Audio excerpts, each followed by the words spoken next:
Hi there. तो आज हम लोग लीड कोड का प्रॉब्लम नंबर 2435 देख रहे हैं, paths in matrix whose sum is divisible by K. तो यहाँ पे हमें एक m क्रॉस n साइज की मैट्रिक्स ही होगी। इस मैट्रिक्स में जो फर्स्ट सेल है वहाँ से लास्ट सेल की तरफ जाना है, और हम सिर्फ दो मूवमेंट यूज़ कर सकते हैं, या तो हम राइट जा सकते हैं या तो डाउन जा सकते हैं।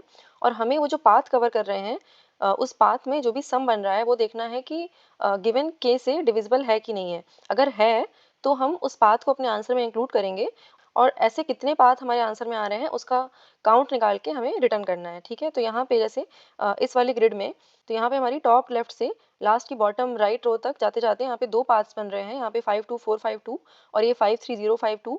इन दोनों पाथ का जो सम आ रहा है वो 3 से डिविजिबल है, इसलिए हमारा आंसर में यहाँ पे 2 आ रहा है। ठीक है, तो यहाँ पे पहले एक रिकर्सिव सोल्यूशन देखते हैं, उसके बाद हम उस सोल्यूशन को मेमोराइज करेंगे और डीपी में कन्वर्ट करेंगे।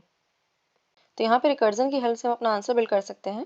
तो यहाँ पे हम रिकर्सिव फंक्शन में पहली वाली सेल को कॉल करेंगे, और इनिशियली हमारा जो सम है वो 0 होगा। ठीक है, और हमें लास्ट वाली सेल तक जाना है, तो हम यहाँ पे सारे जो पाथ हैं सब ट्रेवर्स करेंगे और अपनी लास्ट वाली सेल पे पहुँचेंगे। और हमें ये देखना है जब लास्ट वाली सेल पे पहुँच रहे हैं तो हमारा जो बीच में सम बन रहा है, इज इट डिविजिबल बाई के। अगर हाँ, तो हम अपने आंसर में लास्ट वाली सेल से 1 रिटर्न करेंगे, दैट मीन्स 1 काउंट। और अदरवाइज हम अपने आंसर में 0 रिटर्न करेंगे। ठीक है, और हमें क्या करना है, ये सारे ही पाथ्स में जितना आंसर आ रहा है उसको सम करके एट द एंड अपने मेन फंक्शन से रिटर्न कर देना है। ठीक है, तो यहाँ पे अगर हम हेल्पर फंक्शन देखें तो हमने पहले ये इंडिसेस भेजे हुए हैं, इसको करंट इंडेक्स जहाँ पे है हम लोग, और ये हमारा करंट सम भेजा हुआ है। तो इनिशियली हमारा करंट सम 0 है और हमारे जो इंडिसेस हैं वो 0 0 हैं। तो हम यहाँ से या तो बॉटम की तरफ जा सकते हैं या तो राइट की तरफ जा सकते हैं।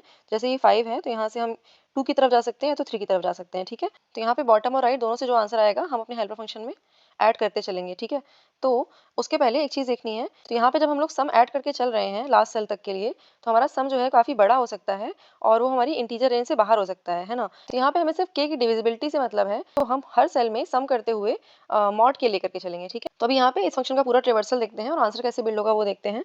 तो इनिशियली हमारा फंक्शन ये था, हमने यहाँ पे बॉटम और राइट दो ऑप्शन थे हमारे पास। तो जब हम लोग बॉटम की तरफ जा रहे होंगे तो यहाँ पे हम 5 मॉड 3 करके आगे भेजेंगे। तो 5 मॉड 3 इज 2, इसलिए हमने यहाँ पे 2 भेजा है, और हम लोग ये नीचे वाली सेल में आ गए हैं और कॉलम सेल हमारी सेम रहेगी। ठीक है, अगर राइट करेंगे क्या होगा, तो हम लोग सेम रो में रहेंगे लेकिन राइट की तरफ आ गए, हम लोग इस वाली सेल में आ गए हैं।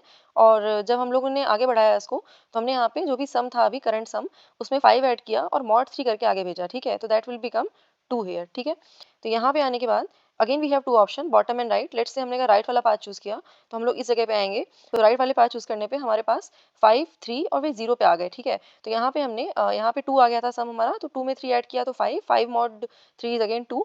तो यहाँ पे हमारा जो सम है अभी 2 ही रहेगा। ठीक है, तो हम लोग नेक्स्ट इस वाली सेल में आ गए हैं और यहाँ पे हमारी जो रो है वो 1 है, कॉलम जो है वो 2 है। सम जो है हमारा 2 में अभी हमने 0 ऐड करके भेजा है आगे, तो 2 में 0 ऐड करने पे जो मॉड 3 आएगा वो अगेन 2 ही आएगा। ठीक है, उसके बाद हम फिर से यहाँ पे बॉटम और राइट जा सकते हैं। अगर हम बॉटम की तरफ जाते हैं फिर से यहाँ पे, अगर हम इस तरफ आ रहे हैं, है ना, तो हम ये लास्ट सेल की तरफ भेज रहे हैं अपना आंसर। लास्ट सेल में भेजने से पहले हमने अपनी करंट सेल का आंसर ऐड किया करंट सम में। तो हमने 2 में 5 ऐड किया, तो हमारा 2 + 5 इज 7 और 7 मॉड 3 इज 1। ठीक है, तो हमने यहाँ पे 1 भेजा और हम ये लास्ट सेल में आ गए हैं। ठीक है, तो लास्ट सेल पे जब हम लोग आ जाएंगे तो हम लोग क्या करेंगे, लास्ट सेल की जो वैल्यू है यहाँ पे 2 है, उसको हम अपने सम में ऐड करेंगे और उसका मॉड के निकालेंगे।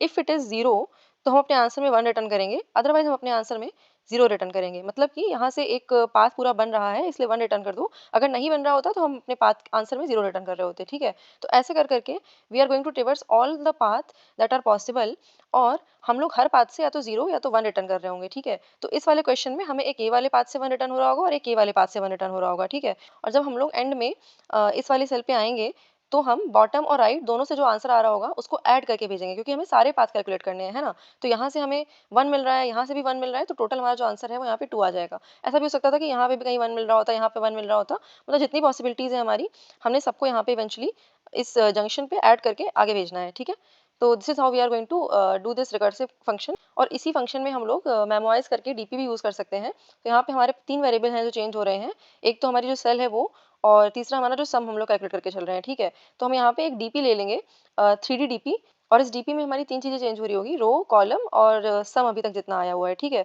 तो डीपी हमारी क्यों हेल्प कर रही है, क्योंकि यहाँ पे ऐसे नोटिस करें ये हेल्पर 1 to 2 वाला फंक्शन कॉल हुआ है, यहाँ पे भी हेल्पर 1 to 2 वाला फंक्शन कॉल हुआ है।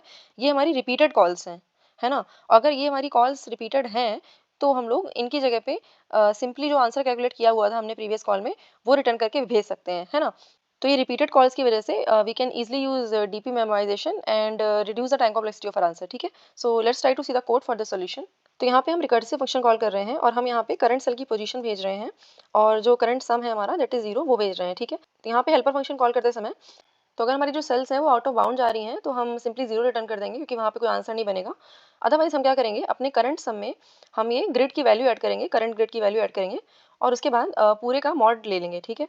के मॉड ले लेंगे और ये हमारा नेक्स्ट सम बन जाएगा। और अगर हम लास्ट सेल में आ गए हैं तो हमें यहाँ से अपना आंसर रिटर्न करना है। तो यहाँ पे अगर सम मॉड के की वैल्यू 0 हो जाती है तो हम 1 रिटर्न कर देंगे, अदरवाइज़ हम अपने आंसर में 0 रिटर्न कर देंगे, ठीक है। तो that is 1 path is found, ठीक है। और उसके बाद हम ये राइट वाले पाथ में जाएँगे और डाउन वाले पाथ में जाएँगे और यहाँ से जितना भी आंसर आ रहा है हमें सब कुछ कैलकुलेट करके हमें सम करके वापस भेजना है, ठीक है। तो राइट प्लस डाउन और यहाँ पे मॉड इसलिए लिया है क्योंकि हमारा जो आंसर है वो काफ़ी बड़ा हो सकता है और ये जो हेल्पर फंक्शन है हमारा पूरा आंसर कैलकुलेट करके जितने भी नंबर ऑफ वेज होंगे to get that sum divisible by k, it will calculate that and it will return that, ठीक है। तो ये जो रिकर्सिव सॉल्यूशन है ये हमारा छोटे टेस्ट केसेस के लिए तो पास हो जाएगा, लेकिन हमारे बड़े टेस्ट केसेस के लिए यहाँ पे टीएलई आ जाएगा। इसलिए हमें यहाँ पे डीपी यूज़ करना चाहिए और डीपी मतलब कि बेसिकली हम मेमोराइज कर रहे हैं। तो यहाँ पे हमारे 3 वेरिएबल चेंज हो रहे हैं, आई, जे और सम, और हम इन्हीं के बेसिस पे अपनी एक डीपी एरे बना लेंगे यहाँ पे। तो यहाँ पे हम एक इंटीजर डीपी इनिशियलाइज़ कर लेते हैं। इंटीजर हम इसलिए ले रहे हैं क्योंकि कोई भी वैल्यू हम बस नल चेक की हेल्प से चेक कर सकते हैं कि वहाँ पे वैल्यू है कि नहीं। हमारा जो सम है वो के से ज़्यादा नहीं जाएगा क्योंकि हम हर बार सम को मॉड के कर दे रहे हैं, ठीक है। तो हमने इसलिए यहाँ पे सम की वैल्यू के तक रखी है और ये हमारे सेल्स की वैल्यू है एमआरएन। तो रिकर्सिव फंक्शन में बिफोर कैलकुलेटिंग एन आंसर हम यहाँ पे चेक करेंगे कि अगर डीपी एरे में उसकी वैल्यू ऑलरेडी एग्जिस्ट कर रही है तो हम उसको रिटर्न कर देंगे, ठीक है, इंस्टेड ऑफ रिकैलकुलेटिंग इट। तो अगर इसकी वैल्यू नल नहीं है तो हम जो भी इसकी वैल्यू होगी वो रिटर्न कर देंगे।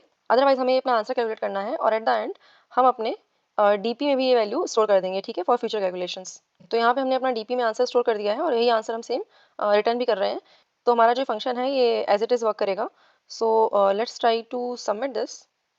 तो यहाँ पे अगर हम टाइम कॉम्प्लेक्सिटी की बात करें तो हम डीपी के जितने भी सेल्स हैं उनको फिल करने के लिए इस हेल्पर फंक्शन को कॉल कर रहे हैं। तो एट मैक्स ये हेल्पर फंक्शन हमारा m इंटू एन इंटू के टाइम्स कॉल होगा, ठीक है। और जो हमारी स्पेस कॉम्प्लेक्सिटी है एक्चुअली वो भी यही है, order of m into N into K because of the DP array. तो all in all time and space complexity look same here and yeah, that was all for this video. Thank you for watching. I'll see you next one. Bye.